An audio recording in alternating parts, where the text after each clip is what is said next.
Hello, my name is Mark Thompson. I am the Section Scout Leader for 10th Antrim St Anne's. I am going to be taking you through a couple of backwoods recipes that you can do with your scouts. We're going to be making some bread twists, we're going to cook a cake in an orange, and we're going to cook an egg in an onion. Okay, so let's get started. Okay guys, so this recipe is a very simple, basic backwoods recipe. We're going to cook an egg in an onion. Now that might sound strange, but actually this is a really delicious campfire breakfast. So if you're ever on camp and you're looking for an easy way to get some backwoods cooking in, this is a good way to start the day with straight into a bit of program. If you're not on camp, you're trying to do this for a meeting, it's just a very simple piece of program that every sort of level of scouting can attempt. So what you need for this is, you need your fire going obviously. You need some sort of chopping board. I've got a piece of wood. You need a knife for cutting up your onion.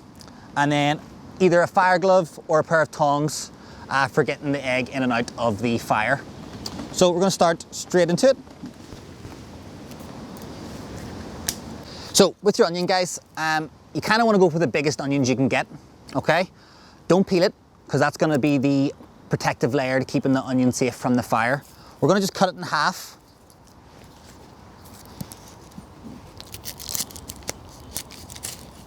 All right. So like I said, don't peel it. This is what we're going to do, is hollow out the inside of this to make almost like a boat. All right. One onion obviously does two scouts or 2 cubs or ventures. Maybe we'll go for the knife. I'm going to use a knife for this bit. Okay. Right. Make sure you don't go straight through. So we've got that hollowed out. You want it to be big enough to fit your egg inside. And we'll do both of them here.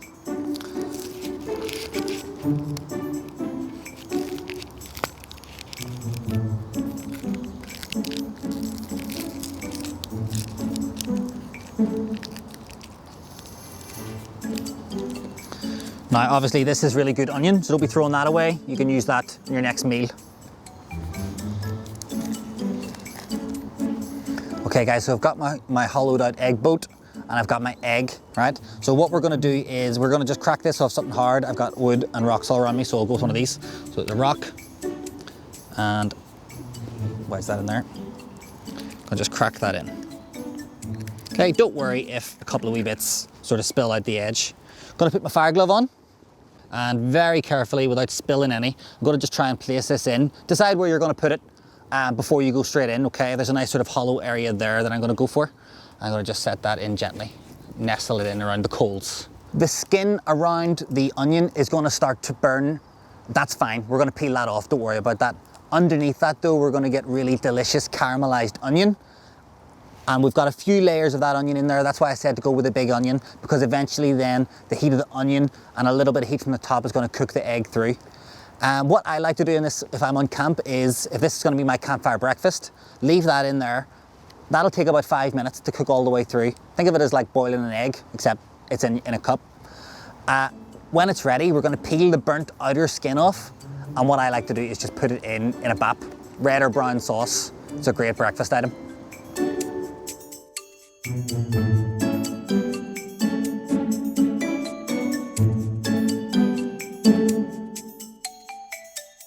So this recipe is for a bread twist. For this you need to have some flour, baking powder, salt, sugar and oil and water. Now if you want, you can just make this with flour and water, but it's not the nicest recipe, so putting a bit of effort into your bread mixture will definitely make the scouts enjoy it a bit more. Now I've got my dry ingredients already mixed. So if you're using this with cubs, this might be a good idea. Just have everything weighed out already. Scouts and ventures should be able to do this themselves. So in here I've got 300 grams of flour, 2 teaspoons of baking powder, half a teaspoon each of salt and sugar. I've got 3 tablespoons of oil and 300 milliliters of water. And then in terms of equipment, just a bowl, a spoon, and each of your scouts is going to need a stick, but I'll talk about that in a bit. Okay, so first thing we're gonna do is empty my bowl. I'm gonna just pour all my dry ingredients into my mixing bowl. And I've got my water, but I might not need all of this. So don't just plunk it all in. Flour changes depending on how humid the day is, how old the flour is. So if you do this at home, you might need a certain amount of water. Do it in camp, that amount of water might change. So just put it in bits and pieces. You can always put more in, you can't take it out.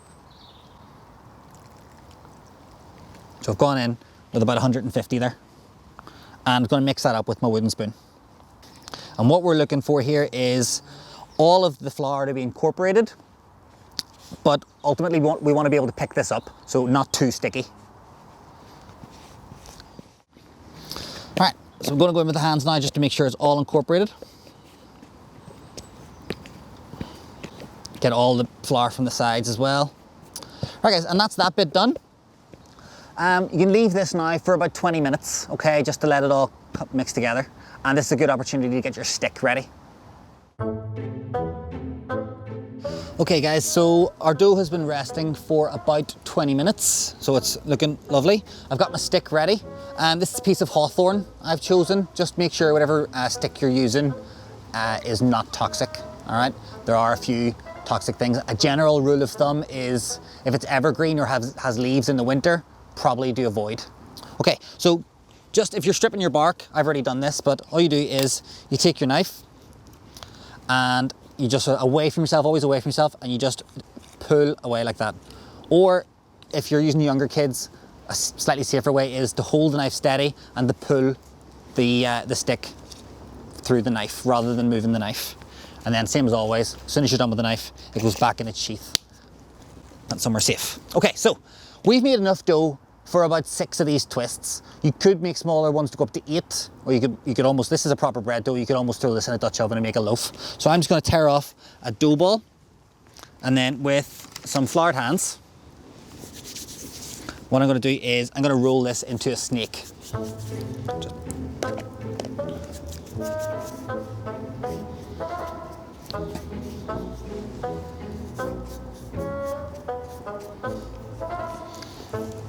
Okay, and then we are going to take our stick and we're just going to, I like to sort of press it together at the bottom and then roll it round the stick and just roll it round the stick. It will stretch a bit, it will rise a bit, so you don't need to make it so tight.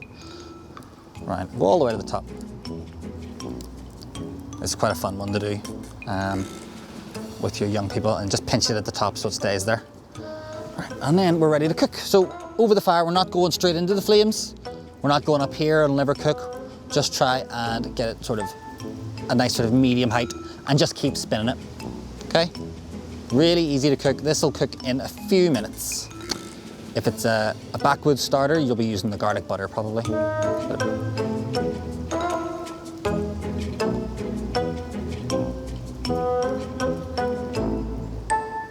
All right, guys, I've been cooking this for about 3 or 4 minutes and I just want to give it a check. Okay, guys, so I'm just gonna pinch bits off to sort of see if they're ready. You're looking just to see if it looks like bread inside or is it doughy. Check a couple of places, especially big, thick places like this here, bit here. So just pinch that.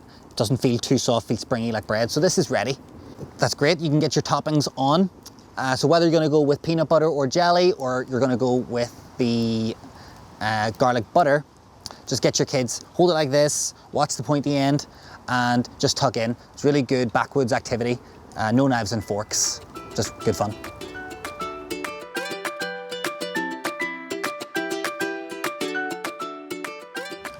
So this is a great recipe that your scouts are going to absolutely love. We are going to make a chocolate cake in an orange. So for this, you're going to need just a ready mix chocolate cake mix and whatever else it says you need on the packet. So this one says I need water and eggs. These vary. Sometimes they say you need oil, sometimes they say you need butter. So just read the packet you've got and make sure you've got everything you need. You're also going to need an orange. And then in terms of equipment, you're going to need a spoon, mixing bowl, sharp knife for cutting your orange, and tin foil. When you've got all that, you're ready to go.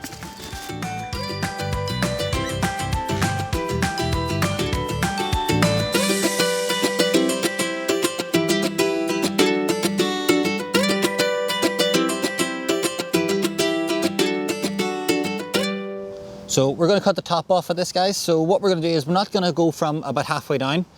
We want just about the top, about there, okay? Just enough that we can pour in the cake batter, all right? Okay, now don't throw that away, we need that.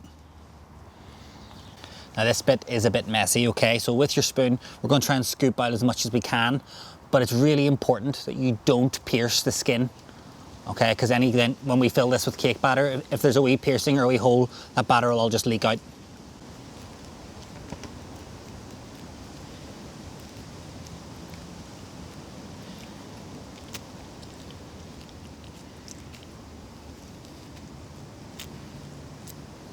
So I've just finished hollowing out my orange and I've got my cake batter back.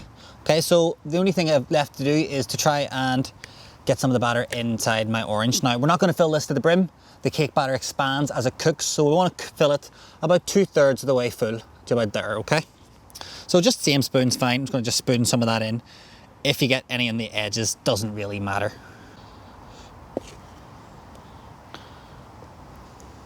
Okay. Okay. Next then, guys, all I'm going to do is I'm going to place my top that I saved from earlier on top. I'm going to wrap this in kitchen foil and then we're going to place it in the fire lid side up.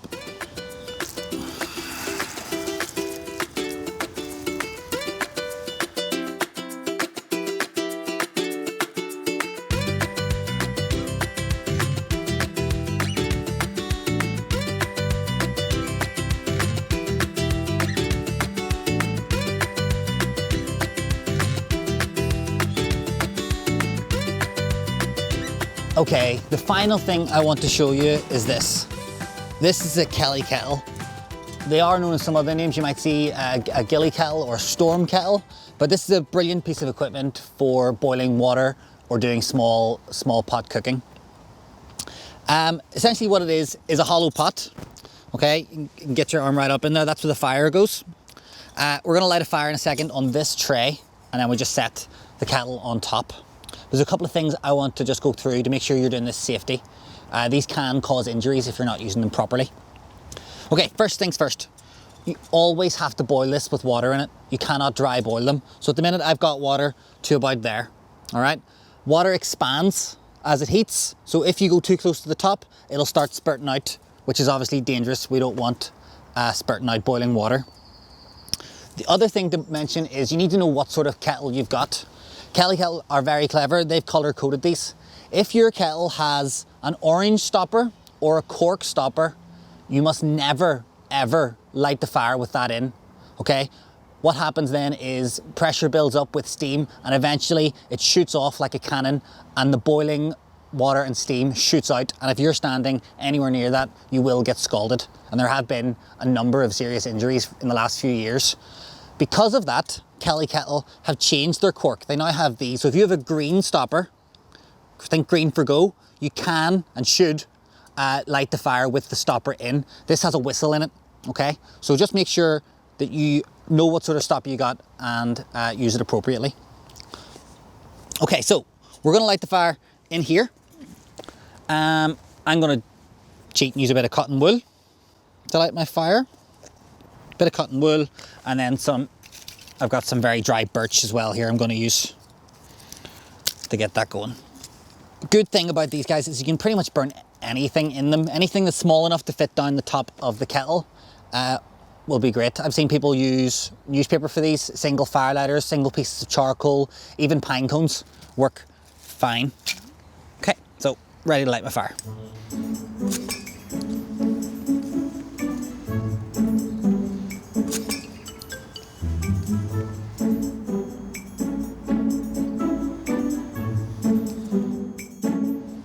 Right guys, so we've got the fire going. So I'm going to put my kettle on top. Now when you're moving the Kelly Kettle around the fire, hold it like this, okay? 2 arms parallel, because when we're over the fire, obviously, anything above that's gonna get very hot. You can see immediately the fire starting to come out of the top of that.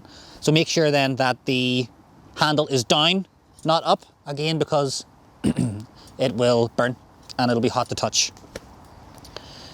Okay guys, so now this should boil in a couple of minutes. I've only got a little bit of wood in there. So we can keep adding fuel. Same rule, don't ever put anything above that. That's gonna be very hot above. I'm actually nervous even going near it. It gets really hot in there. So if you're putting in fuel, anything smaller than the opening of the kettle's fine. Just set it to the side and flick it in and let it drop in, let gravity help, okay?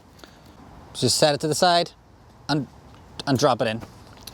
If there is a gap somewhere where you want a piece of fuel to go, there is a hole down at the bottom, so you can get yourself right down to ground level beside it, see where you want to place your bit of fuel and gently place it in. Alright guys, so while this boils, I want to just show you some of the accessories that we can use. So we have this pot stand, and this is a great piece of kit. It essentially goes on like that, and you can set it on top like that. And on top of that, you can put a small pot, or if you have one of these, a very small grill. And just remember that rule about not putting anything over the top that you don't want burnt. And that's fab for cooking a small steak or a burger on. This is gonna go any second. That was hot. Okay guys, so you can hear that whistle going.